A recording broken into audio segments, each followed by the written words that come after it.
मैं 21वीं मंजिल से लिफ्ट में चढ़ी और ग्राउंड फ्लोर का बटन दबा दिया।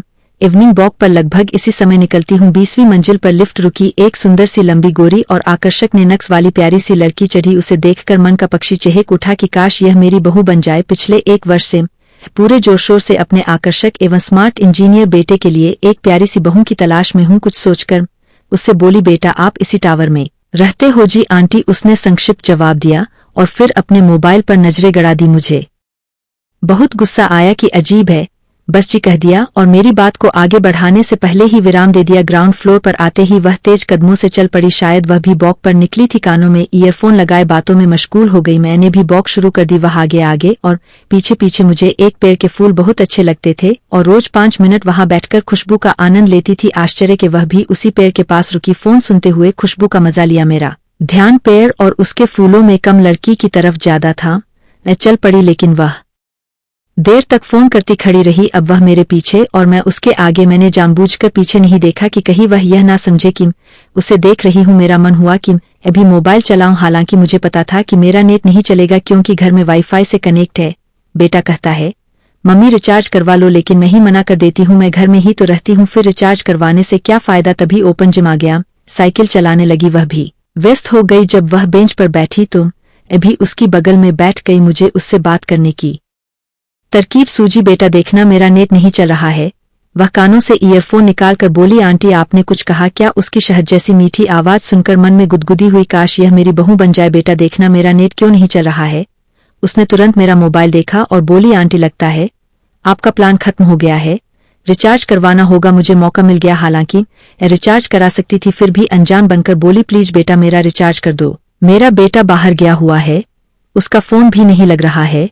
अपना नंबर दे देना बेटे के आते ही मैं पेटीएम करवा दूंगी। मैं तुम्हारे ही टावर के 21वें फ्लोर पर रहती हूँ। ओके आंटी, कोई बात नहीं कहते हुए उसने मेरा फोन रिचार्ज करवा दिया और मेरा नेट तुरंत चालू हो गया। उसका नंबर मैंने ले लिया। उसका नंबर पाकर खुश हो गई। फिर एक बार लगा काश यह मेरी बहू बन जाए। अपनी बक अधूरी छोड़कर अपने टावर में आकर जल्द ही लिफ्ट से ऊपर पहुंच गई और फ्लैट का ताला खोला। जल्दी से उस प्यारी सी बच्ची का नंबर सेव करने लगी। अरे उसका नाम तो पूछा ही नहीं, किस नाम से सेव करूं? फिर मन में मुस्कान तैर गई और प्यारी बहू के नाम से उसका नंबर सेव कर लिया। डर लगा अगर बेटे ने दे लिया तो चिल्लाएगा कि यह सब क्या है, मम्मी किसका नंबर इस नाम से सेव कर लिया है। फिर सोचा अपने फोन में कुछ भी करने के लिए उसे अपना फोन ही नहीं दूंगी। वह पर जल्दी सर्च किया, हेलो बेटा, टावर के 21वें फ्लोर वाली। एक मुस्कुराहट वाली इमोजी डाल दी। जानबूझकर आंटी नहीं लिखा। फिर जल्दी से उसे पेटीएम किया। उसका नाम परी था। सच में वह परी जैसी ही तो है। फिर मयूर नृत्य करने लगा। काश यह मेरी बहू बन जाए। जल्द ही कागज कलम लेकर परी के लिए कविता लिखने लगी। कविता लिखने में इतनी मशगूल हो गई कि पता ही नहीं चला। बाहर घंटी बज रही है। गेट खोला। बेटा आया था। बोला, मम्मी मुझे पता है आप लिखने में इतना खो जाती है कि आप घंटी तो दूर ढोल लंगड़े की आवाज भी नहीं सुनती। और फिर जोर से हंस पड़ा। क्या लिख रही है आप अपनी बहू के लिए? कविता क्या कह रही है आप? मम्मी अरे मजाक कर रही हूँ। जल्द ही उसे खाना देकर मैंने, अरे ये तो मेरी स्वरचित पंक्तियां हैं, तो क्या परी ने चोरी की है? तुरंत मैसेज किया, बेटा क्या यह आपने लिखा है? नो आंटी, मैं चोरी नहीं करती। किसी का लिखा अच्छा लगता है तो कॉपी पेस्ट कर लेती हूँ, लेकिन रचना के नीचे मूल रचनाकार का नाम जरूर लिखती हूँ। मैंने जल्दबाजी में नीचे रचनाकार का तो नाम देखा ही नहीं था। वहां अपना नाम देखकर गौरवान्वित हो उठी।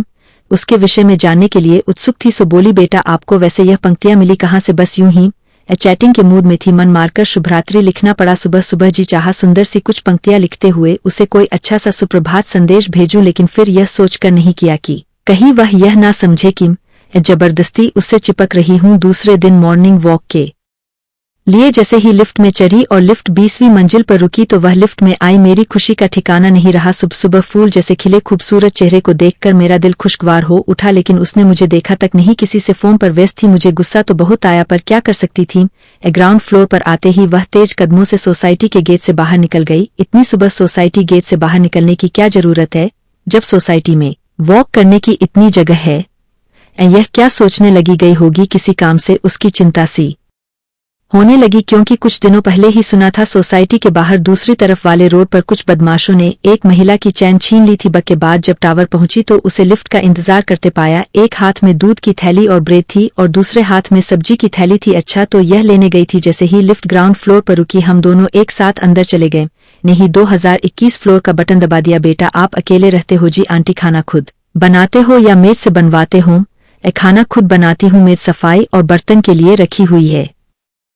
सब लोग सोचते हैं कि जॉब वाली लड़कियां काम नहीं करती, लेकिन मैं ऐसी नहीं हूं। मैं सब काम कर लेती हूँ। सफाई भी छुट्टी वाले दिन अपने हिसाब से करती हूँ, कपड़े भी छुट्टी वाले दिन धोती हूँ। उसका फ्लोर आ गया। ने मन में सोचा कितनी अच्छी लड़की है, साफ और स्पष्ट बोलती है, खाना भी खुद बनाती है, सफाई भी करती है और कपड़े भी धोती है। नहीं तो जॉब वाली लड़कियां कहाँ करती है यह सब काम।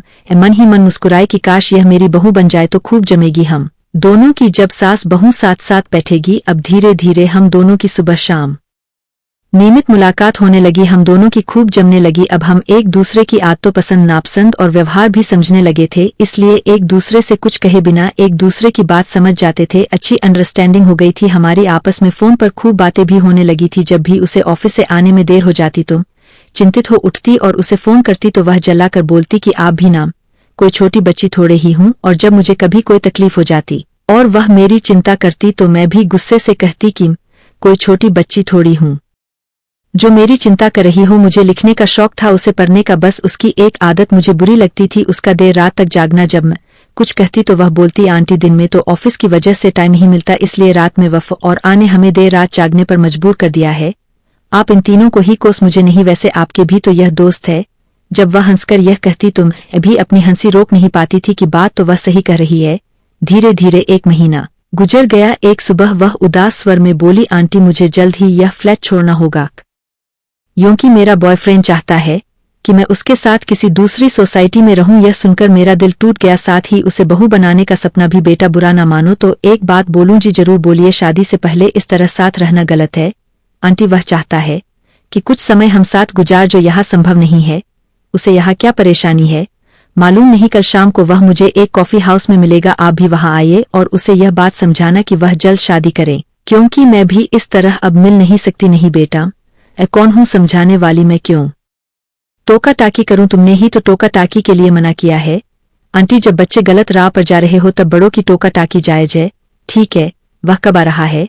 कल आप शाम 8 बजे कॉफी हाउस आ जाइए, आपको लोकेशन भेज दूंगी। शाम के खाने की तैयारी करके कॉफी हाउस जाने के लिए कैब बुक कर ही रही थी कि बेटे का फोन आ गया, मम्मी देर से घर आऊंगा, एक दोस्त के साथ कहीं जा रहा हूं। कैब में बैठते ही मन में एक ऊप उठी कि काश यह मेरी बहू बन जाए। कॉफी हाउस पहुंचते ही वहां अपने बेटे को देखकर खुशी के अतिरेक से चिल्ला पड़ी, तू यहाँ, तू परी का बॉयफ्रेंड है क्या? परी? हाँ। पर माते आपको यह सब कैसे पता और आप यहाँ क्या कर रही है?